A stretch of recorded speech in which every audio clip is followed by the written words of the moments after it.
Olá, meus queridos, a paz de Cristo a todos vocês.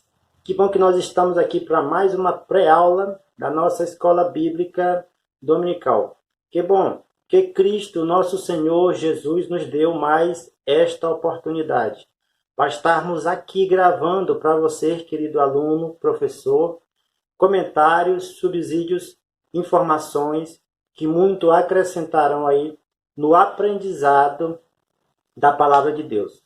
Você que não me conhece, eu sou o obreiro Márcio, da Assembleia de Deus Ministério Missão, aqui no Pará.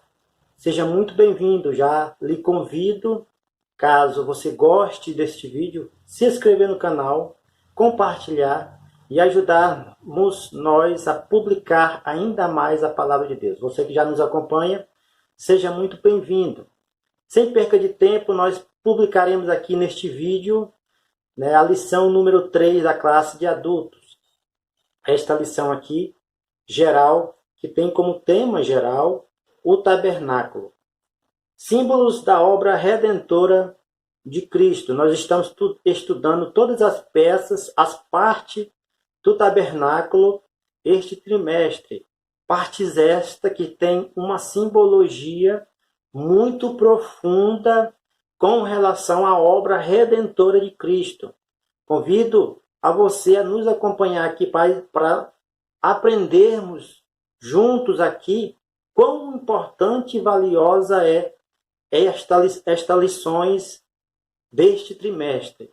Estudaremos os símbolos do tabernáculo, as peças, as partes, aquilo que tem ligação direta com a obra do nosso Senhor Jesus Cristo. Amém?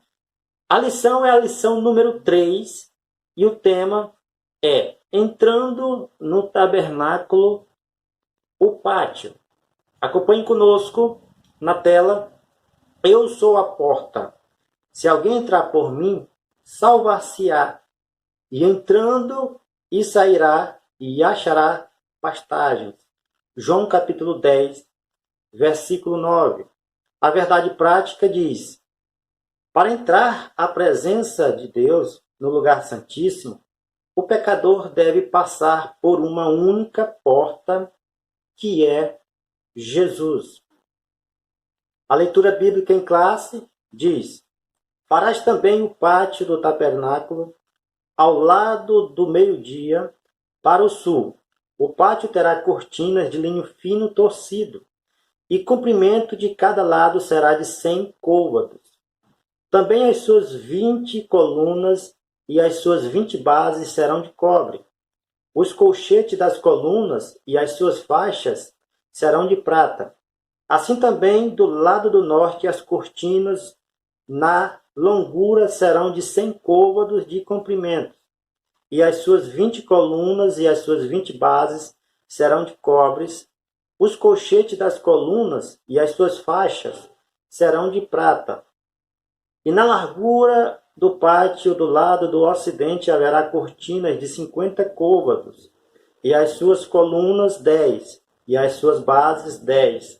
Semelhantemente, a largura do pátio do lado oriental para o levante será de 50 côvados, de maneira que haja 15 côvados de cortinas de um lado, suas colunas 3 e as suas bases 3, e 15 côvados de cortinas do outro lado, e as suas colunas 3 e as suas bases 3.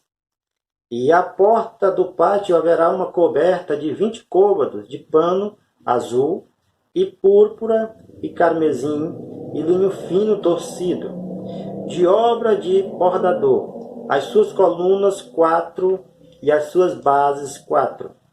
Todas as colunas do pátio ao redor serão cingidas de faixas de prata. Os seus colchetes serão de prata, mas as suas bases de cobre.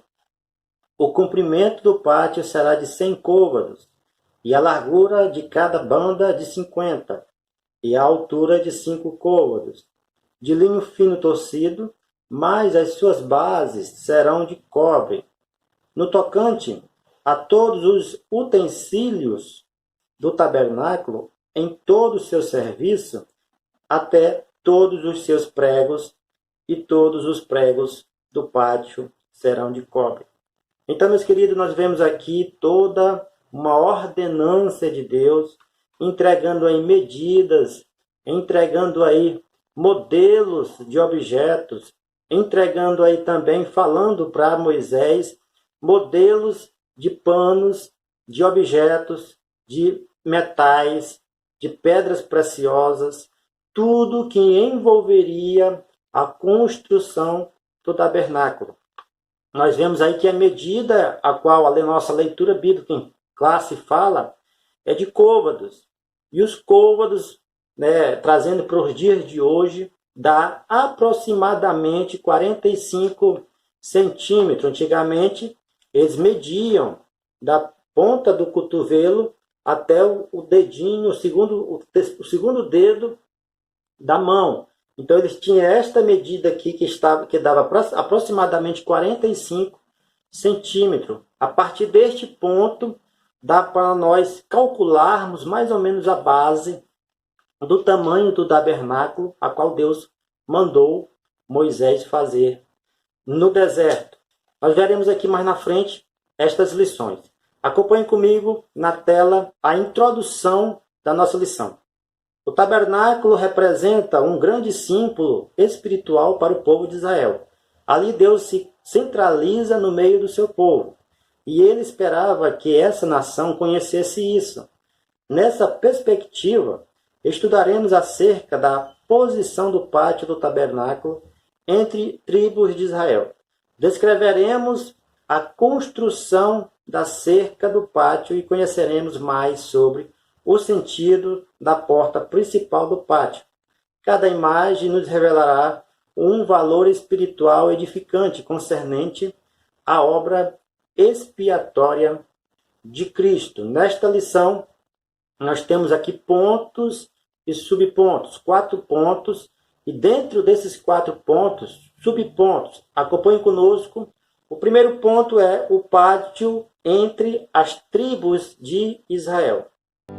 Quando Moisés distribuiu as tribos em torno do pátio, do tabernáculo, estava revelado neste ato um senso de organização divina. O pátio do tabernáculo ficava no centro de todas as tribos de Israel.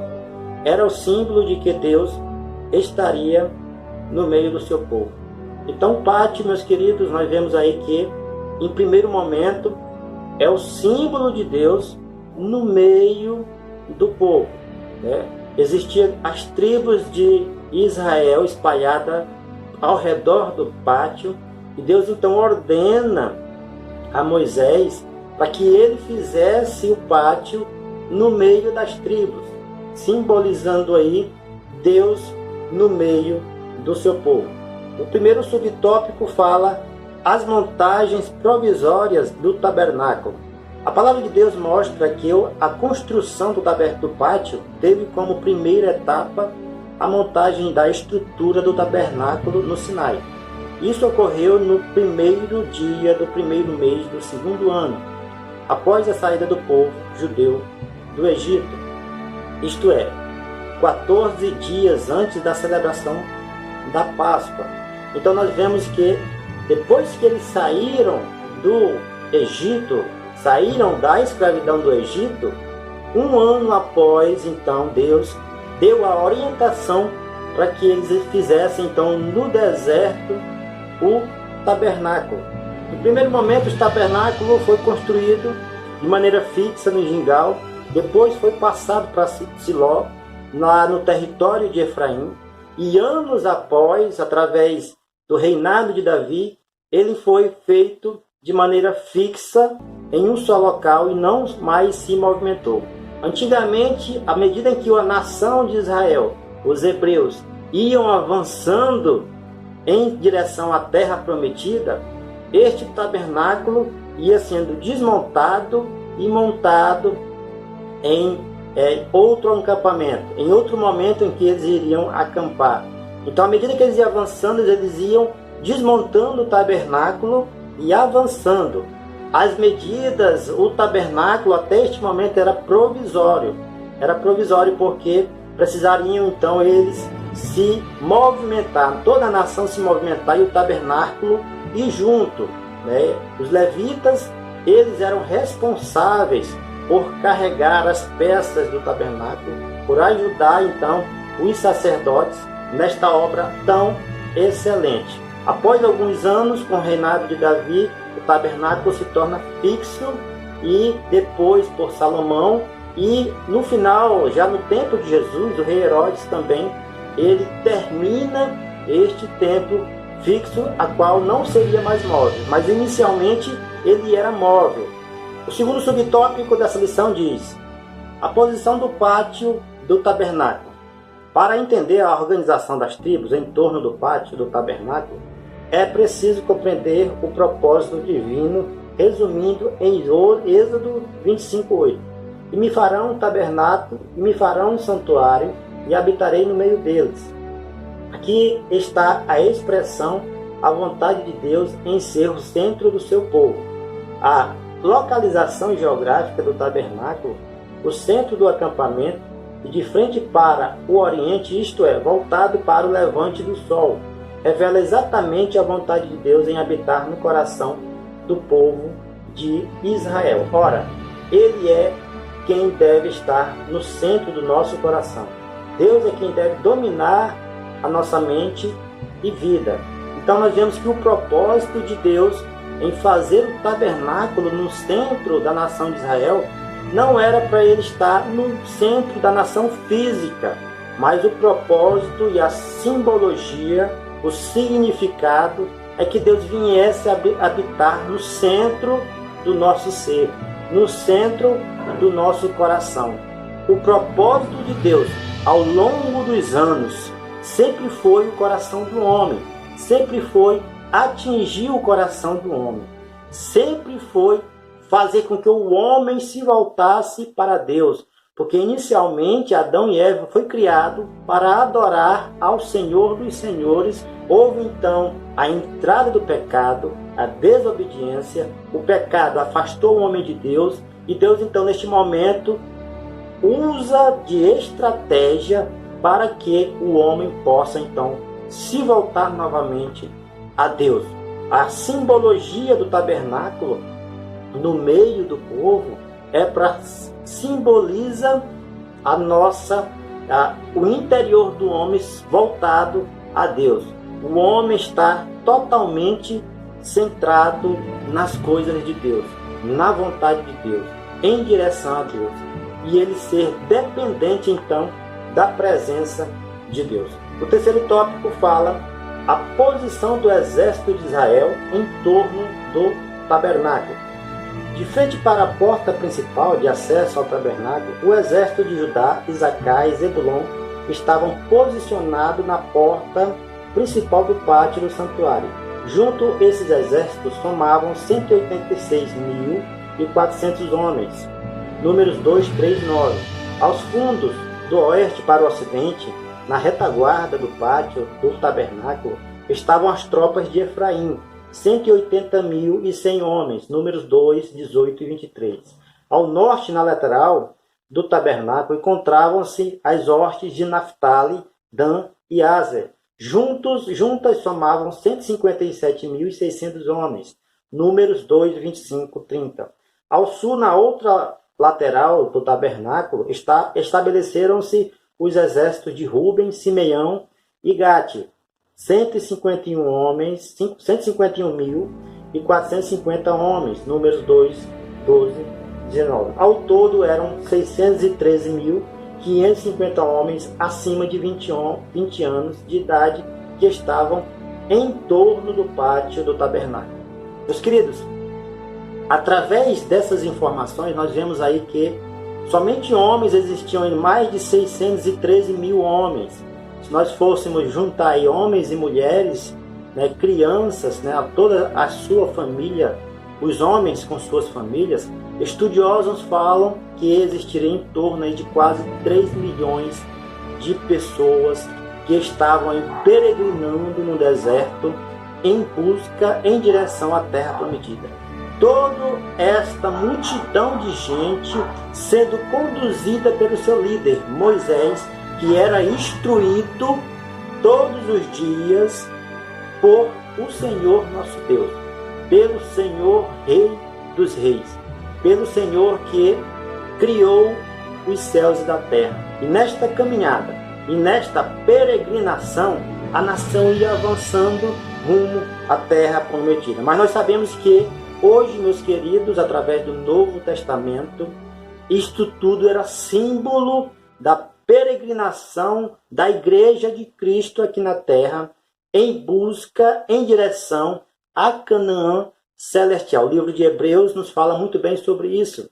O apóstolo Paulo deixa muito claro sobre isso através das suas cartas pastorais, as suas epístolas, para nós aprendermos mais sobre isso. Tudo isso é símbolo da igreja, da caminhada da igreja até os céus, rumo às mansões celestiais. E o tabernáculo, meus queridos, não poderia então deixar de simbolizar aquilo que Cristo fez por nós na cruz.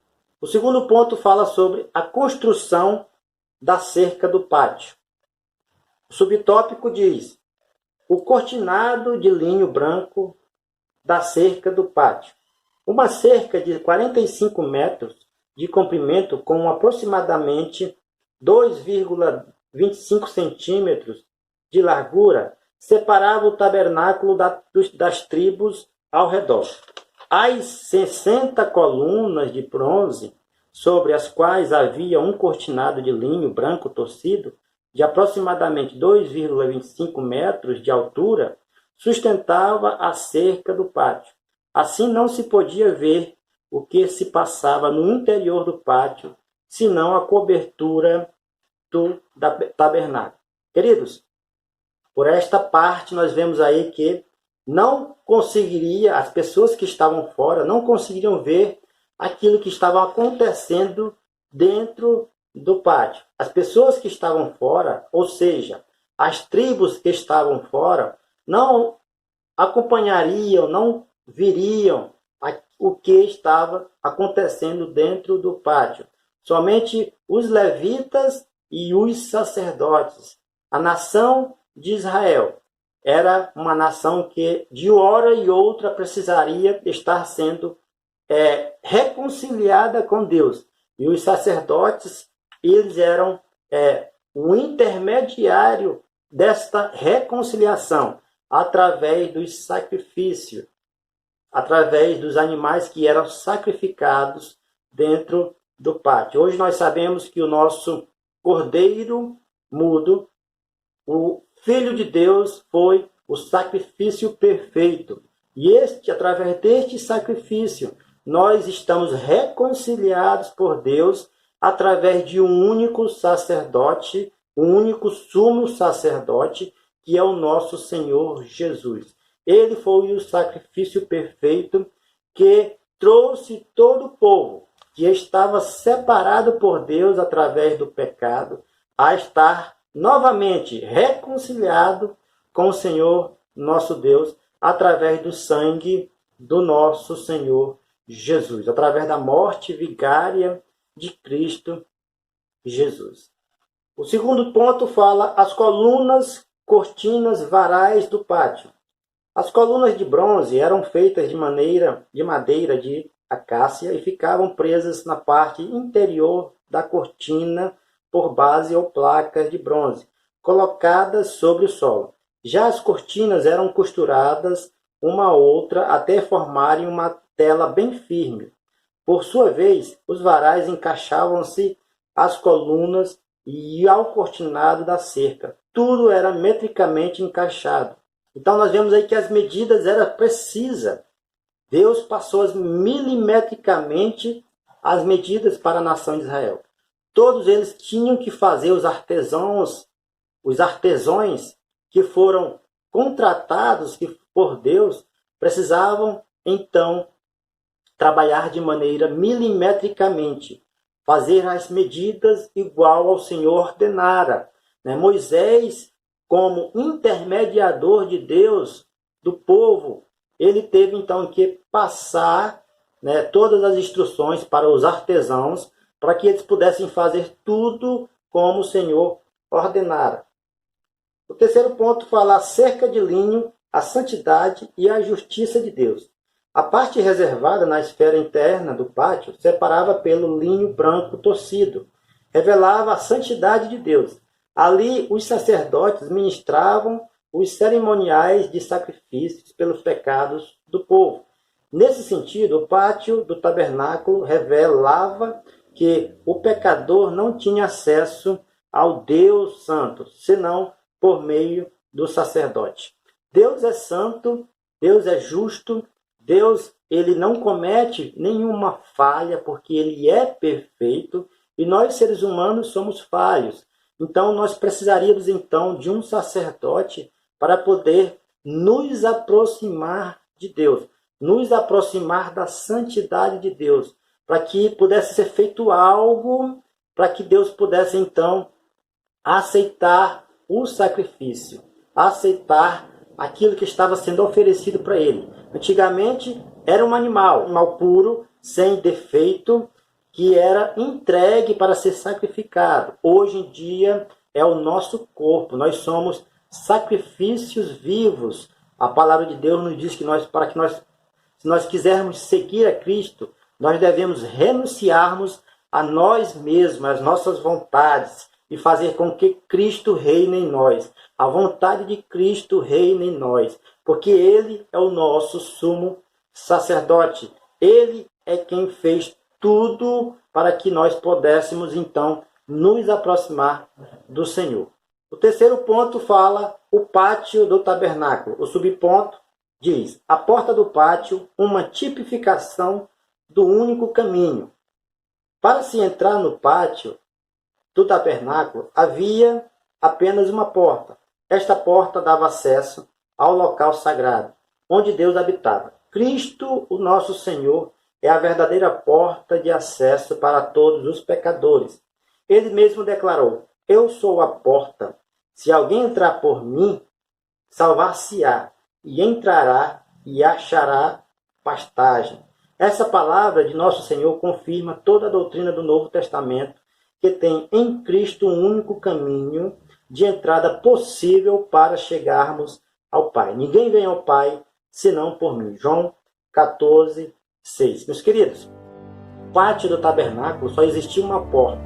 E esta porta, ela, ao primeiro encontro, depois que os sacerdotes e os levitas passassem por esta primeira porta, eles encontravam em primeiro lugar, dava acesso em primeiro lugar, eles se encontravam primeiramente com o holocausto. O holocausto a qual era sacrificado todos os animais. Então a verdadeira porta, a porta que liga o homem a Deus, é Jesus. E através dessa porta, que é Cristo, você tem um encontro verdadeiro com o sacrifício de Cristo na cruz. O holocausto, ele simboliza a cruz do Calvário. O animal, ele simboliza o verdadeiro sacrifício feito por Deus, que é entregar o seu próprio Filho para ser sacrificado pela humanidade. Então, a única porta que dá acesso a Deus é através de Jesus, e depois que você se encontra a Jesus, você se rende ao sacrifício dele, ao sacrifício que ele fez por você na cruz do Calvário. O segundo ponto fala as 4 colunas e sua base, uma tipificação do Evangelho. Destacamos aqui 4 colunas e suas 4 bases.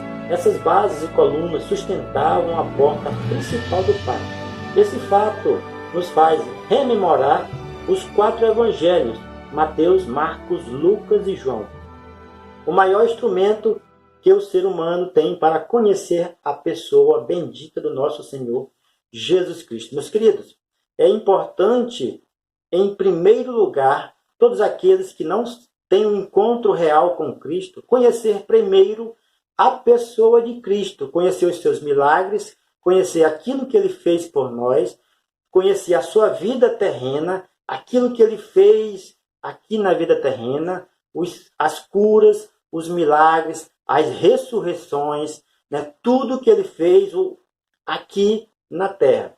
Essas pessoas que não têm um encontro verdadeiro com Cristo precisam então reconhecer e conhecer que ele fez coisas inacreditáveis, extraordinárias, e que essa pessoa precisa crer que ele é o Filho de Deus. Por este motivo, nós aconselhamos a todos aqueles, meus queridos irmãos, que não são evangélicos, a começarem a ler a palavra de Deus através dos 4 evangelhos que traz todas as informações do nosso Senhor Jesus. Claro, depois que conhecer todo o evangelho, aí então continua a leitura de toda a palavra de Deus, porque a Bíblia nos fala que ela é toda inspirada por Deus. Então nós precisamos então conhecer também toda a palavra de Deus. Mas inicialmente, conhecendo a Cristo, os seus feitos aqui na terra, é o pontapé inicial para que as pessoas possam então